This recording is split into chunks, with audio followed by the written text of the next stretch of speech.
Thank you for attending Energy Careers 2020 and today's session, LGBTQ in Energy.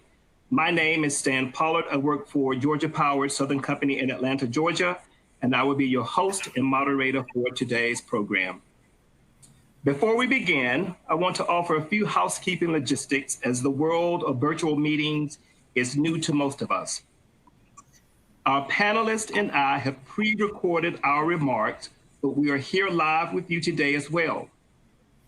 We will be responding to your questions and comments in the chat feature, so please feel free to ping us with anything you'd like to know more about at any time during the session.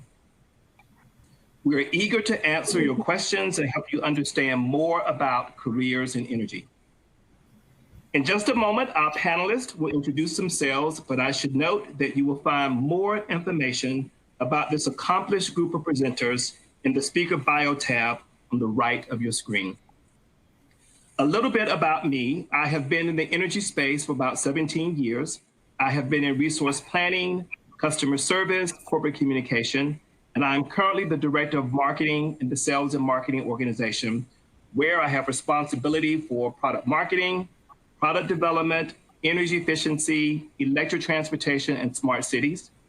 Prior to coming into the energy space, I was in telecommunications working for AT&T. And my partner, Jeffrey, and I currently live downtown Atlanta with our 10-year-old daughter.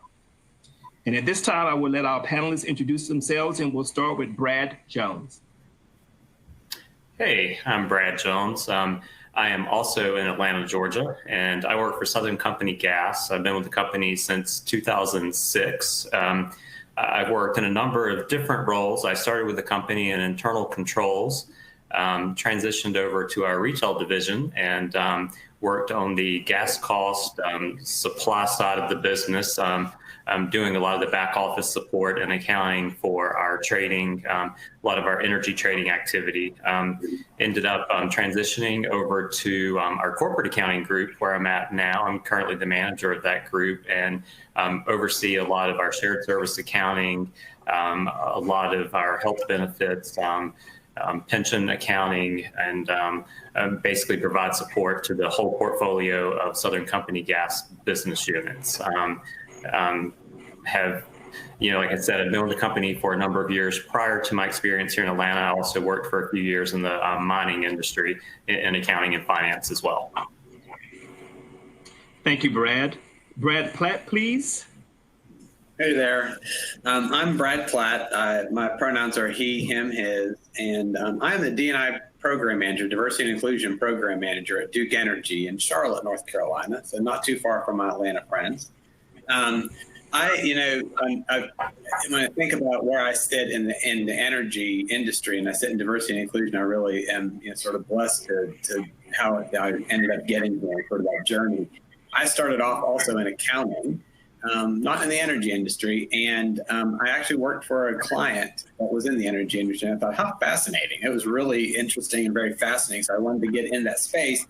And there was an opportunity to come over to Duke. One of the things I noticed is at the time they did not have an LGBTQ ERG, employee resource group. But I decided I'm going to take the leap of faith anyway and jump over there. I'm so thankful that I did. There's been many opportunities. I started off, like I said, in HR and in compensation and doing accounting work.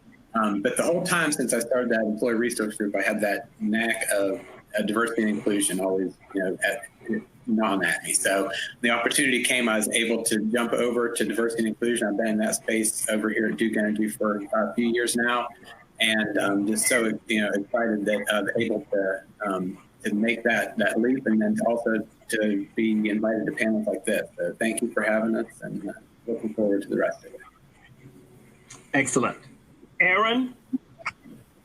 Hi, Stan. So my name is Erin Westberg, and I manage the chemistry team and the central laboratory for Florida Power and Light Company, which is a subsidiary of NextEra Energy.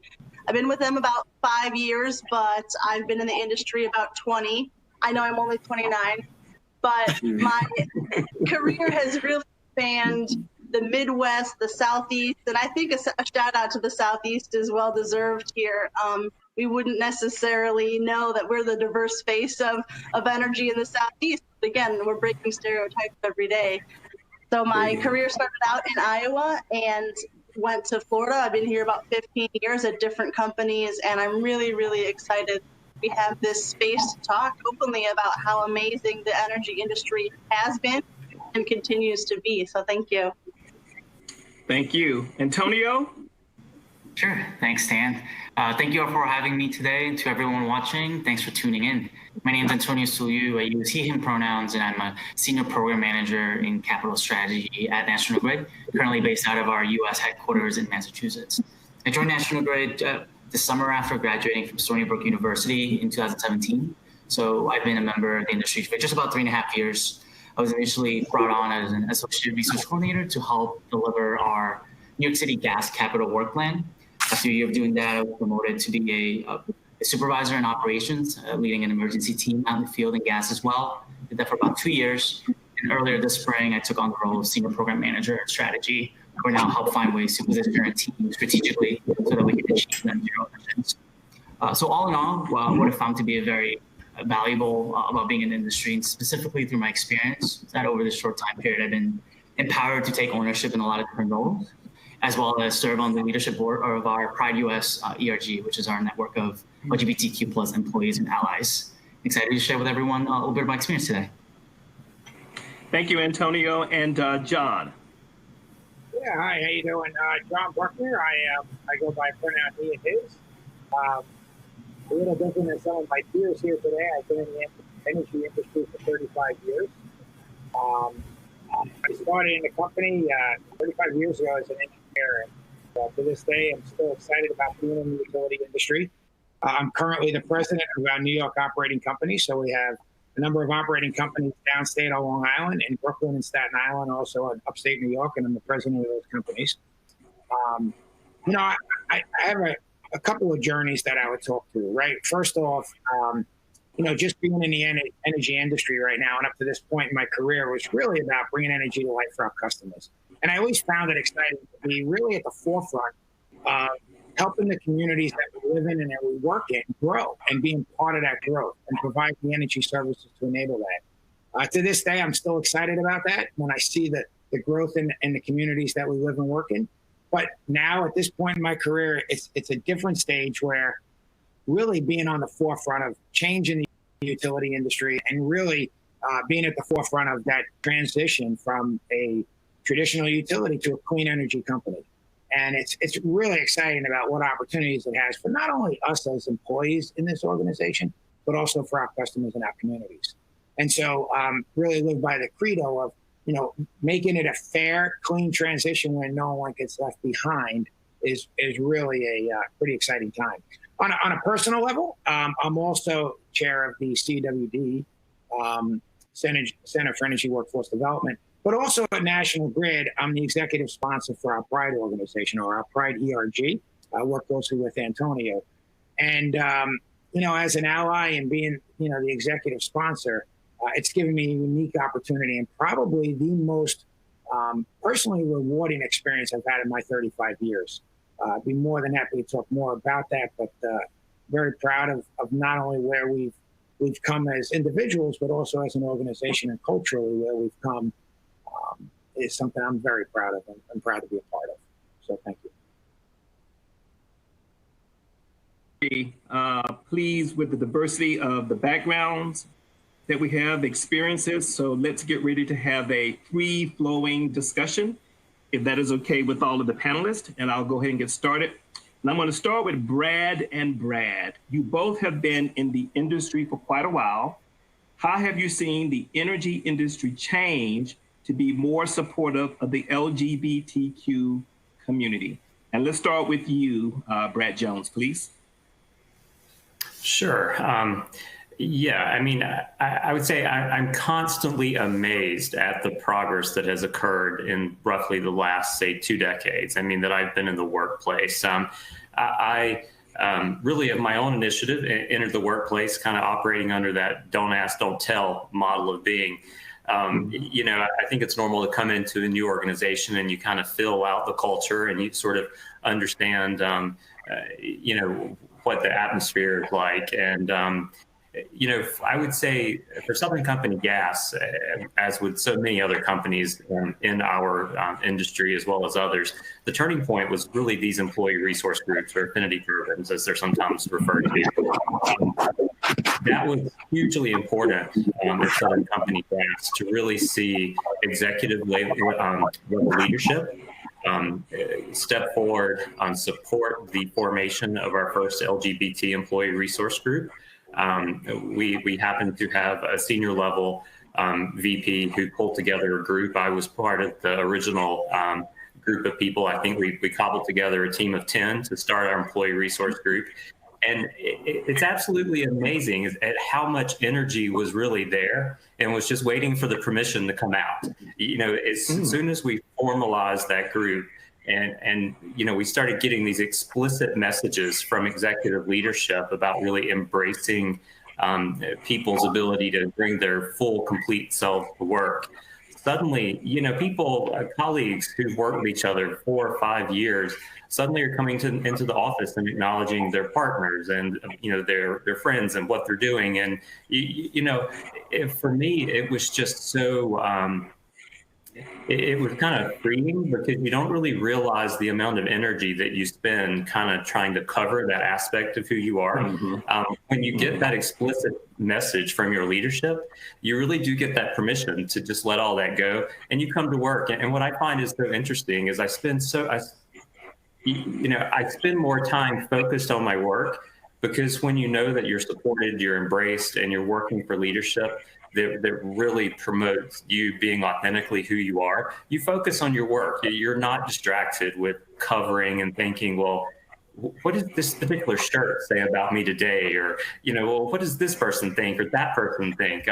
It truly, I really do think that a lot of the diversity and inclusion initiatives that we see now really bring value to the table, because it removes so much baggage from other people. Like, we're really able to come to the table, focus on our jobs, be respected for who we are as individuals, and really, as our CEO has put it, it's being able to bring your full, complete, authentic self to work each and every day. Go ahead. Yeah, you bring up two interesting points. You talk about, as a leader, really looking at your team and understanding the untapped potential when you are not allowing or recognizing that everybody comes to the table with a different set of circumstances, and really recognizing that. And then how you're surprised when one person comes forward. There are many people within your group, in your company, that are also looking for someone to maybe take that initial step. So thank you for that, Brad. Platt, what about you in terms of your company and being able to be your authentic self? Yeah, so thanks, Brad, other Brad. That was great. And I think about things like when you were talking about being your authentic self and being able to be who you are and all that baggage that you have. And one of the first things that goes to mind, and I'm sure it's on top of mind for everybody in this room, is safety. Right? Safety is always top of mind for folks. And just think of what impact that has whenever you aren't being able to be your authentic self. Are you truly going to be looking out for your, actively caring and looking out for your fellow employees if you are also covering and holding things? And so I appreciate you bringing that up, Brad. I think it's really vital, important, to think about it that way. I also find it great when you first asked the question. You said folks that have been here a long time. I'm like, geez, that just means I'm old. But anyway, thank you for that. But it's true. And I also find that interesting because I feel like I've been here since yesterday. It's always new and always changing here, so it's always brand new. But no, seeing how things have changed over time is really amazing, and the steps we've taken just in the past 10 years have been incredible. I look back at, like Brad was mentioning, the growth of the employee resource group. When I started, like I mentioned in the intro, there was zero at my company, right, for LGBTQ folks, right? Now I look back, and not only do we have one started at Panelists, we have them across our enterprise, and we have found a whole bunch. I mean, it's just amazing the amount of folks we have in there. Our topics have changed too, right? What we were talking about 10 years ago, and what we're talking about now in the workplace, and how we're engaging people and making sure they can bring their whole self to work has totally changed. Yeah. remember when we first started our employee resource groups, a lot of the discussions were, why do we exist? Why are we here as an employee resource group? What value do we bring? And we've gone from, why are we here, to, hey, here's benefits we need to look at for our transgendered employees, right? Here are things that we need to think about for, talking about not being able to come out at work, to openly, how do we work with HR to build a plan for folks who need to transition in the workplace? And what does that look like? Yeah. Mm-hmm. So, I mean, just the topics and the value that you add. And so much of that comes from being able to bring your whole self to work. I mean, if you can't be authentic and come in and talk about those topics, it really, makes it difficult. And think about the company, where you would be without having those conversations, without having able to, talk about these things. And also, I like to think about the new generation. So 10 years, 20 years ago, you look at the new generation of folks coming in, right? And, besides it being the right thing to do and engaging and us doing the right thing for people, it's also, we need to, be looking for the best and brightest talent that we have. And, people care about how do we treat everybody. And I think, having these employee resource groups, the growth we have, if we can show folks that we actually, our culture is that of, of caring, and we can show it and you can see it. It says to these people coming in, what kind of industry do you want to work in? I want to work over there. And not only do they want to work over there, but we want you. And I think that's where the conversation has gone from, you're allowed to be here, to we want you to come and bring your authentic self to us and encourage. Yeah.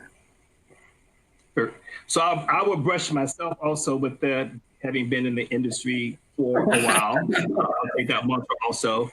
And will tell you that while I never denied being gay, there was a clear demarcation when I was able to be my authentic self in the workplace. And I really love how you wrapped that around safety and the fact that when you come to the table as your authentic self, you are a much more engaged employee. You are a stronger contributor, and it just works all the way around. So thank you. Thank you for that.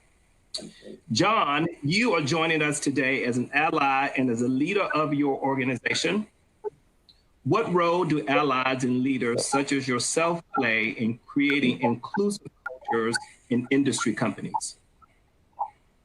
So, I mean, there's two things there, right, that you pack into that question. One is an ally. So I think I wear a hat of an ally, clearly, in that I'm there to support. And that's what we look for our allies to do, right? And so when we talk about diversity, whether it's LGBT community, whether it's the Black community, the Hispanic community, an ally is about providing support, right? Providing support for our colleagues. And that's really important. I think, so that's one hat, and I don't wear that alone, right? So I have 16,000 people behind me that wear that same hat. When it comes to a leader, a much different story. I think it's important with respect to the shadow that a leader casts. So, for me, I go back to when I was asked to lead or be the executive sponsor of the Pride community.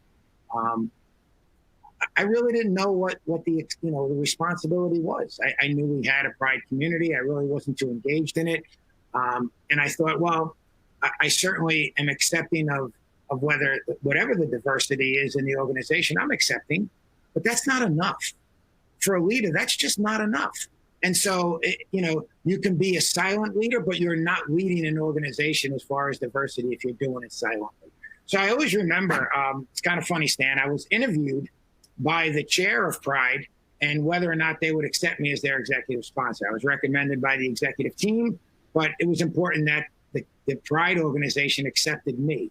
And I remember interviewing for it with a number of people who were, supervisors and managers in our organization. And I'm the president, and I'm interviewing with them. And I just thought it was really a great opportunity because they opened up to me we talk a lot about bringing yourself, your whole self to work. And it was a concept that I just wasn't familiar with until I was willing to listen and hear.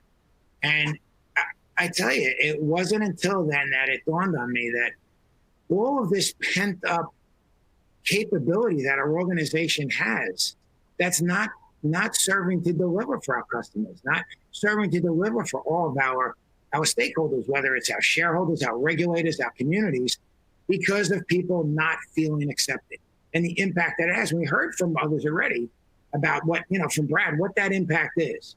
And so I think from the standpoint, from a business perspective, it hit me. But from a personal standpoint, I generally put a lens, at least the way I do as a parent, I put a lens on these issues. And I put the lens I put on it is, how would I want my kid to be treated in this organization?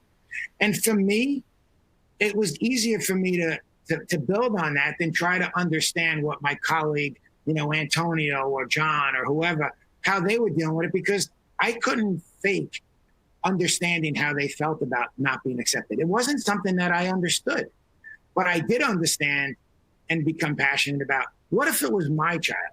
How would I want my child to be accepted by that organization? How would I want my child to be accepted for the position that they're applying for? And I have sons and daughters. How would I want my daughter accepted by that organization? And to me, it enabled me to personalize inclusion and diversity. And it played a big role. And so as a leader, I'll just tell you, I'll never forget, one of the first things I asked the team was, look, I'd like to support the flag raising in June. Let's have an event where we do a flag raising ceremony. And going out to the ceremony, I'll never forget, we had to convince a number of people on the way outside to come and join us. And we mustered up maybe 24 people. But I got to tell you, at that time, it felt pretty good. It was better than zero. And today, and I look back over the last 3 years, I know some have talked about the last 10 years. I look back over the last 3 years and I see the maturation of our organization. And when we have an event for Pride, whether it was World Pride, the number of allies equal the number of people in the Pride organization.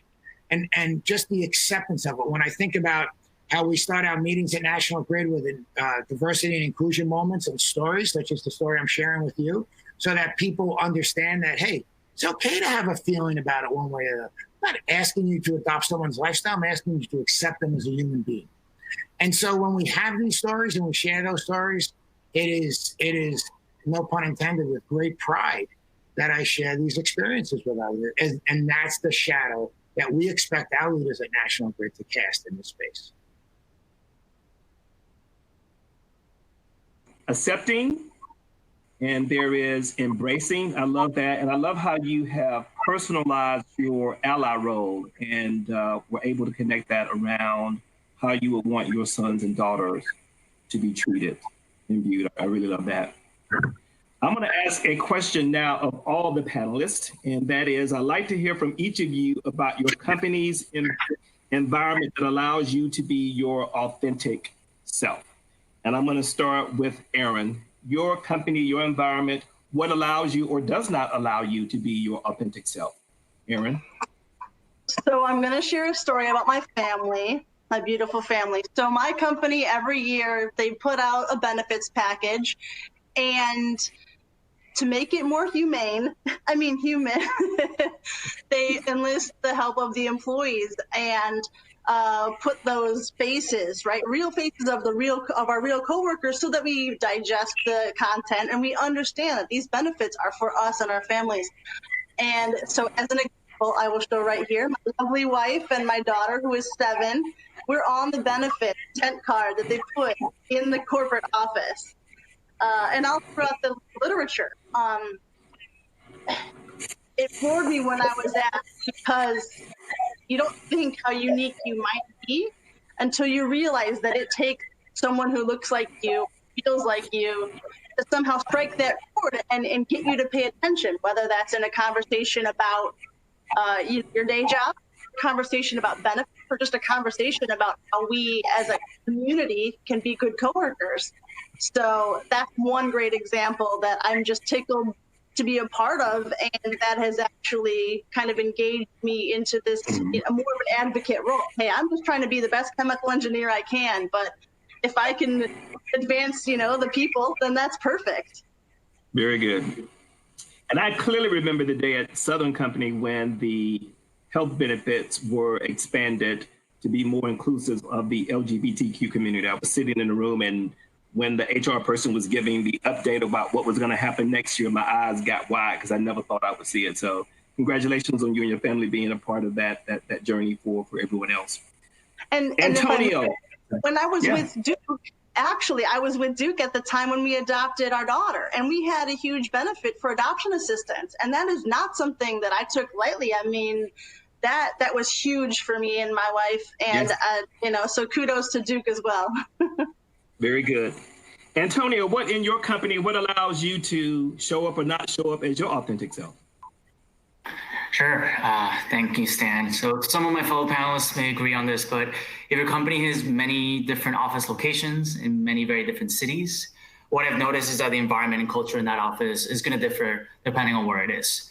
And I visited and worked out of a good number of National Grid offices, from a very local operating yard in Canarsie in Brooklyn, where I was actually a supervisor, to our main corporate offices in Waltham and in Metrotech. And I'll admit that during the beginning of my career, which is right now basically anyhow, but as a less experienced professional, there were times specifically where, especially when I worked out in the field, I was really nervous about putting a pride flag on my vest. And it was not because anyone had said anything discriminatory towards me, but more of a self-awareness that potentially I was the only gay person in the room, or at least someone that, the only gay person that was out. And I think, Stan and Brad, you both touched on it. I think like that self-awareness that I didn't really know if I was the only one, but also it seemed to me at the time that I think being an experienced professional, that was not often at the top of mind when we had work to be done and safety moments to be had.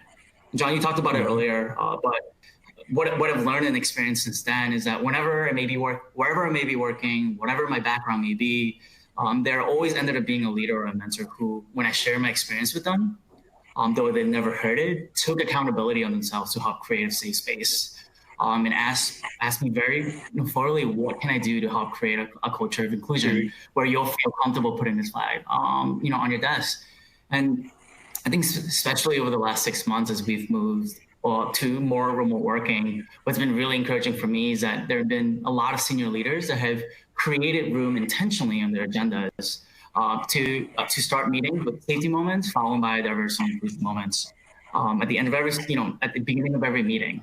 Lastly, a lot of my colleagues who've also been very intentional about self-educating and creating spaces where we can educate each other about racial inequality and how to be active allies to all groups, I think especially right now, the Black and African American community and our colleagues in that space. So I think seeing how both my colleagues, but specifically leaders in our space, working together to be intentional, to understand their privilege, understand where we might be having kind of a blind spot, and doing something about it has been really encouraging for me. And it's helped me to really bring my full self to work, especially considering some of my other intersectionalities. Not only do I identify as LGBTQ+, I'm an immigrant, I'm a first graduate, first generation college student. I'm also a dreamer and a DACA recipient. So it really all adds up to that. Very good. So I'm gonna borrow that idea from both you and John of having the D&I moment. We all start with the safety moment, and we have been having conversations around race relations and equity and inclusion at our Georgia Power and Southern Company. But I think I'm gonna borrow that sort of D&I moment from both of you. John, as an ally with a lot of, as you say, people around you and behind you and above you, as a leader, what cues or messaging do you give to folks to let them know that it is perfectly okay to show up as your authentic self? It's a good question. I think, I'll give you my answer, but I think that's better asked of those who I'm surrounded by, right? So, because I think sometimes you don't know, right? So let me tell you what I do. And what you don't know, and what I profess to many people, and again, it is about inclusion and diversity. And so when I'm in front of a room, I make it crystal clear that it's okay to say how you feel. And it's also okay not to know how others feel, to ask. I mentioned it before about being silent. I don't think it's okay to be silent. And Antonio mentioned it before. Right now, we're talking in and amongst ourselves at National Grid about a lot of the social inequality issues. And, I go out there very clearly, to the teams that I cast a shadow upon. I mean, I have a significant amount of people who look up to my title and me as a leader in the company, and they do take that cue from it. And I understand that responsibility. But I also understand that it's not okay to be silent. And so while I'll admit I may say something that may come out wrong, but it's with the best intent. But I will tell you this. And impress upon this on everyone in the organization. People need to communicate. it may not come out right, but if it comes from the heart, it will be received well. And so when we talk about understanding some of the challenges that people go through, and I make sure that we talk about these things, and we talk about social inequality today, and with our U.S. President, Badar Khan, the minute the George Floyd issue came to light, he immediately put out a communication to the company about social inequality and social injustice, and making sure that before people start formulating opinions, they hear all perspectives, right? So that they hear the perspectives that pertain to that, and give people an opportunity to hear all sides of it. We recently went through a number of training sessions with Center State, which is an organization in upstate New York, with all of our leadership teams, so that we're aware of not only the social equality and how it exists today, but the genesis of it, where it came from, so that even if you aren't part of it, which everyone is, whether you're directly or indirectly, but whether you feel you're a part of it, you understand the genesis of it. And you understand how property and how education and all those things that some take for granted, how that's been impacted in the Black community over the years. So it is about inclusion and diversity, and it's important that as a leader in my organization, I talk about these things so that, and whether it's, again, World Pride Day or Coming Out Day, or me attending an Out and Equal conference, which I did as an ally, it gave me a better understanding, and I can communicate to others, because it is about getting everyone informed and making sure that people feel comfortable, not only just bringing their whole self out to work, but asking questions and challenging one another to understand people's different perspectives. And that's the role that I have as a leader. And I do take that role very, very, I take it with a lot of pride, but I also take it very responsibly, because of the impact that I see it has on people when it's not done the right way. And if I could just share something with you, Stan, just an observation that I've had over the years, certainly over the last couple of years. I think about our legacy organizations, and I think about how they were led. And I think about, 35 years ago, the board of directors and what that looked like in the legacy organizations that preceded the organization we have today.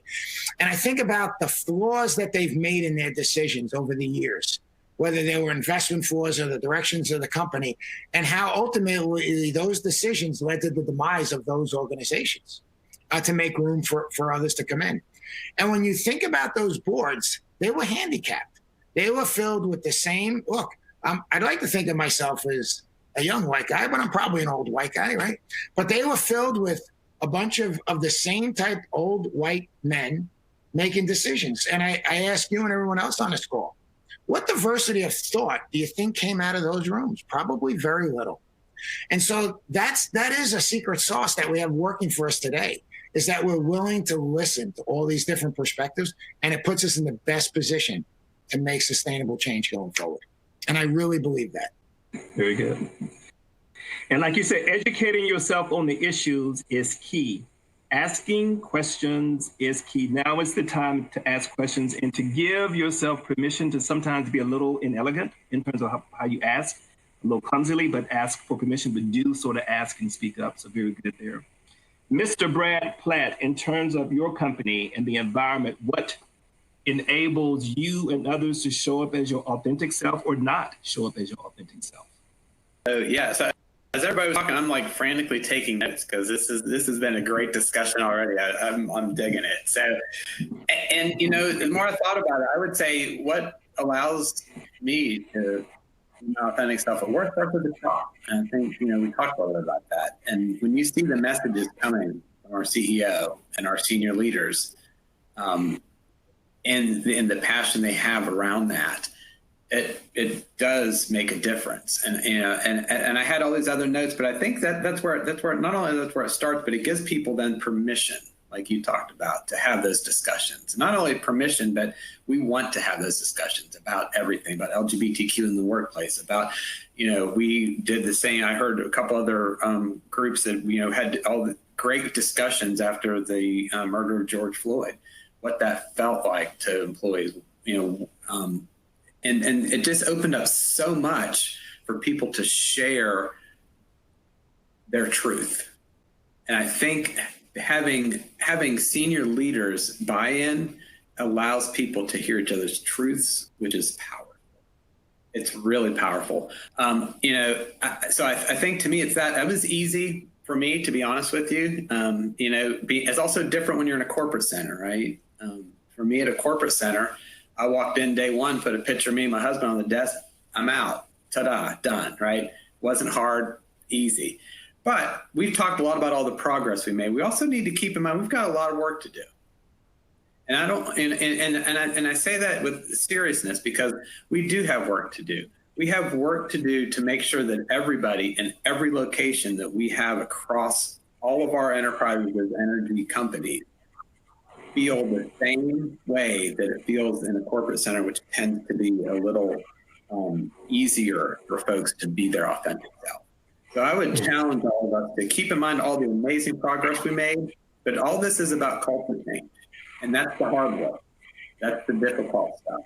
And can we also make sure we have that culture that everybody, no matter where you go into work during the day, feels that you can come out and be yourself and feel valued? I think the answer is yes, but I would challenge us to let's keep that in mind that we've got work to do.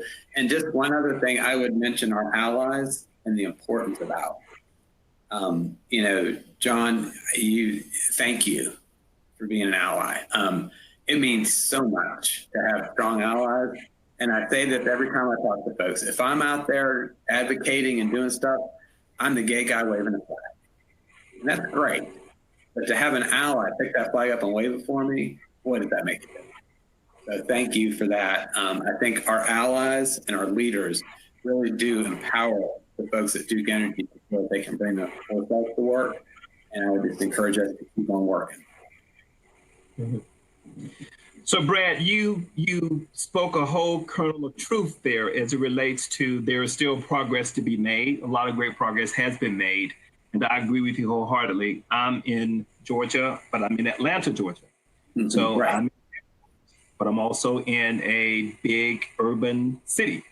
And I often tell my colleagues in the corporate headquarters, it would probably be a different environment if I were out in the regions in a smaller office. And to your point, it needs to be whether you're in corporate and marketing, which is sort of like the zenith of it all, to where if I'm out at the plant and generation, that I am able to be authentic and to be myself and bring that fully into the workplace.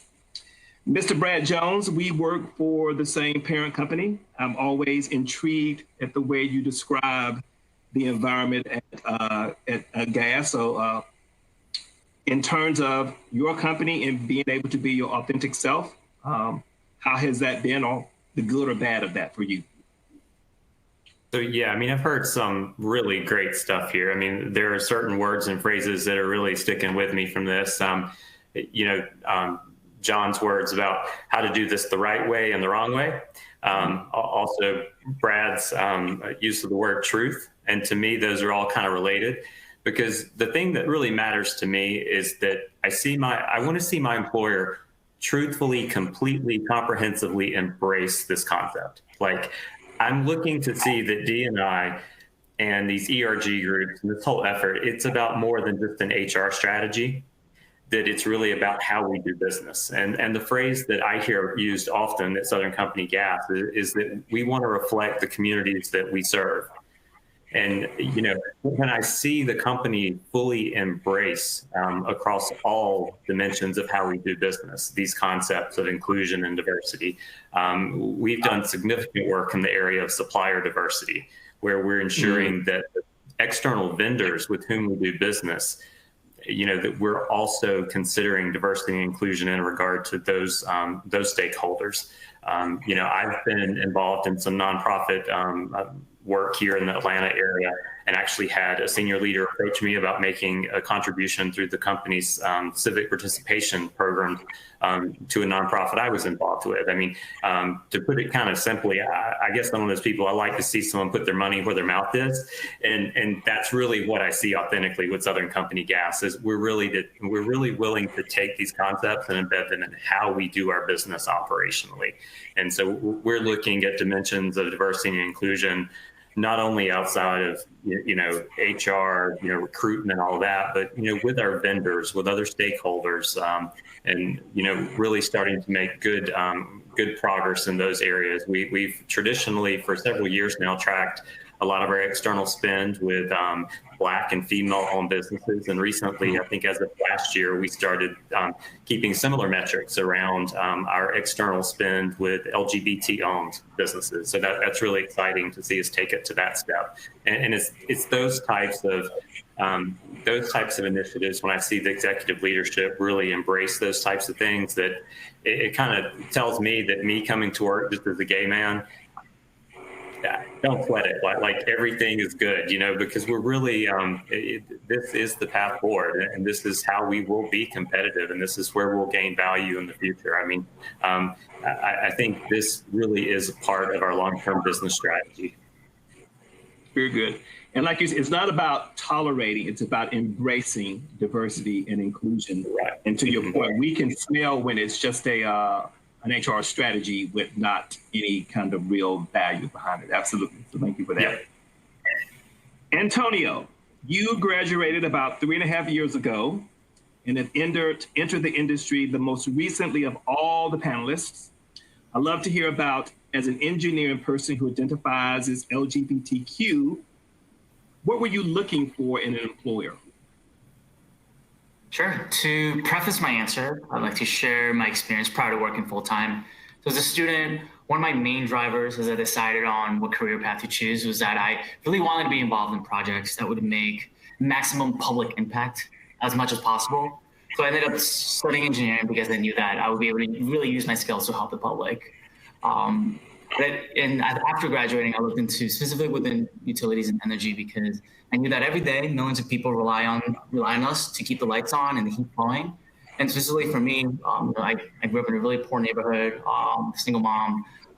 Me and my family were one of those millions of people, and still today, National Grid is a company that gives me, gives me gas.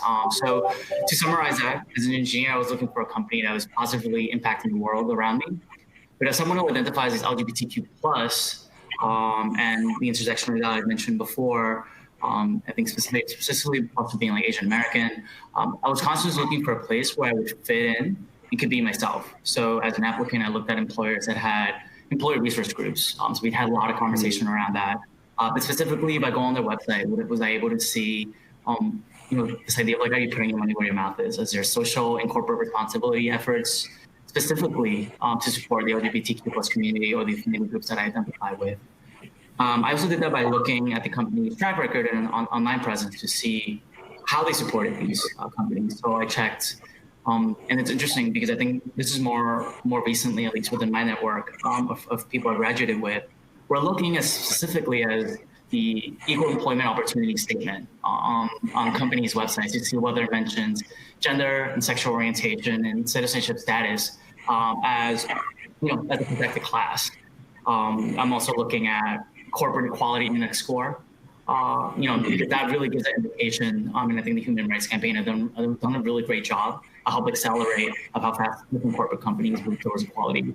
But also, I think something as simple as the diversity of employees in videos and photos shared on companies' websites and social media.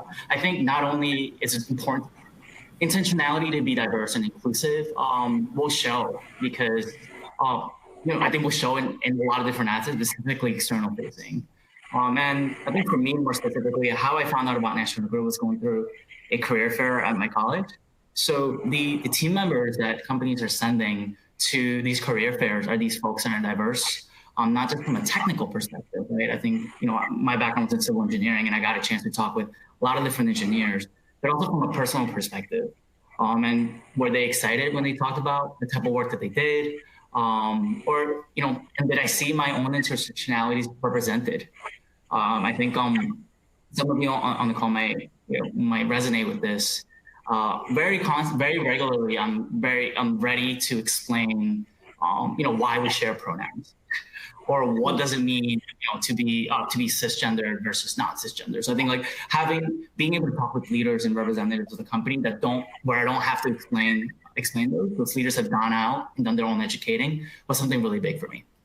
Overall, as with many of the current generation of college graduates and young professionals, I found myself much more drawn to companies that were intentionally looking to be diverse and forward-thinking, because it signaled to me that when I came to work, it would be a safe space, just regardless of my background and who I loved outside of work, I could just focus on innovating and doing the work that I was hired to do.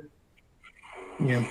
And I have found, employees coming to the workplace today are just as you have described, very savvy, high expectations, and very, very informed about the company that they're seeking to have as a part of their life.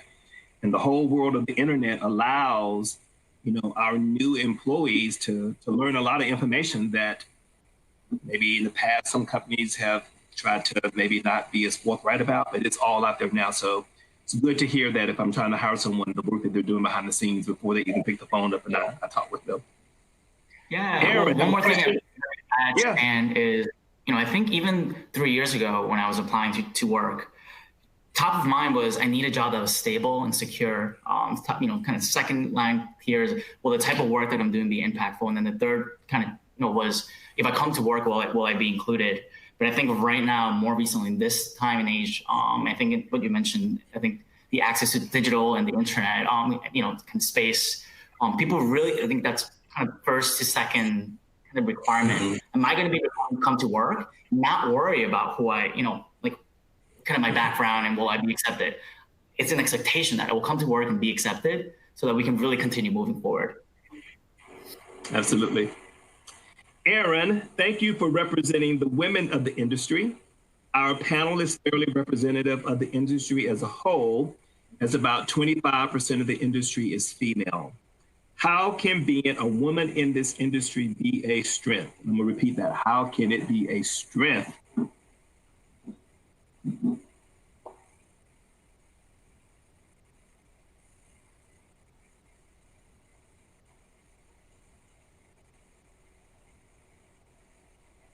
All right, here we go. Yes. It's not an easy question, right? Because you want to say, of course, every diversity is a strength, which it is, but that's not the full answer, right? If you stand out, sometimes that's an asset. Sometimes that's just threatening to your person. Our CFO said, maybe she referred to it as the unicorn effect. Who doesn't love to be, the special one in the room? And that occurs more often than you'd think, right? 25%. I mean, I'm kind of shocked by that number, but I see that number, every day. Maybe not, in every scenario, but I think what it means to be a female is to immediately seek out the same allies, right, that we all are. You need to find a sponsor. You need to know that there's women out there who've gone before you. And if there hasn't, be prepared, right? Lean in, right? As Sheryl Sandberg would say, lean into opportunities. So is it a strength? Everything that you bring to the table is a strength, right? Nothing that you are or have or do is a weakness. It's not a threat. And if someone views it as such, then that's where we start the conversation about, hey, how can we work on the task at hand? How can we build a better wind turbine? How can we, reinvent the industry with battery storage? You have to, find those allies and then find those technical allies, and hopefully those are in the same spaces. Yeah. Something I remember, and I like how you said that everything you bring to the table is a strength.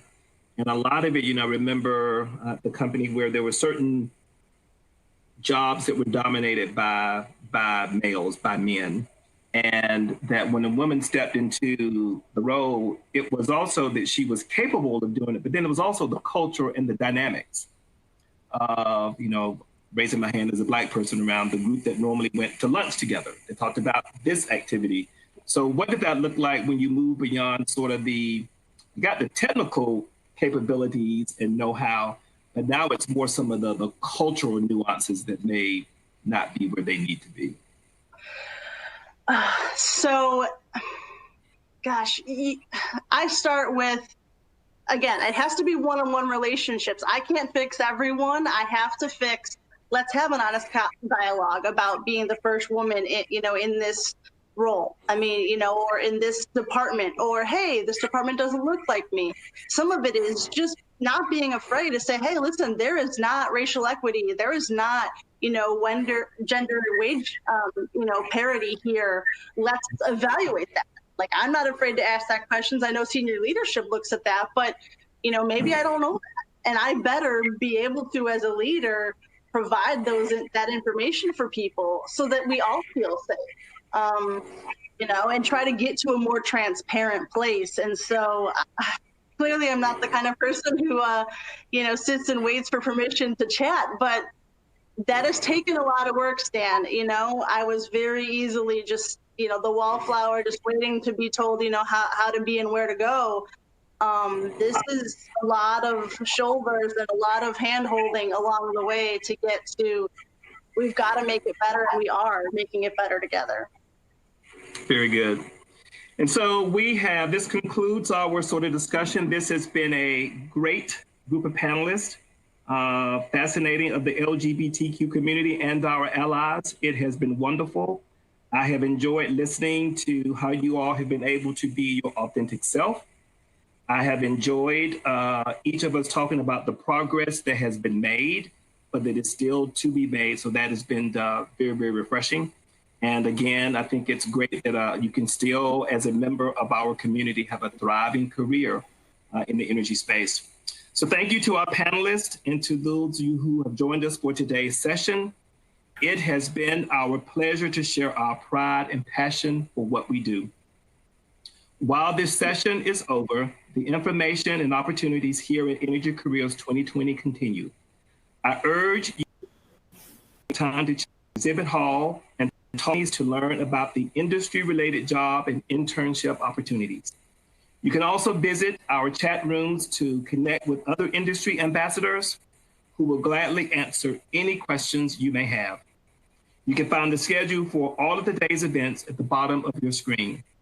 Enjoy the rest of your time at Energy Careers 2020. And thank you for joining us today.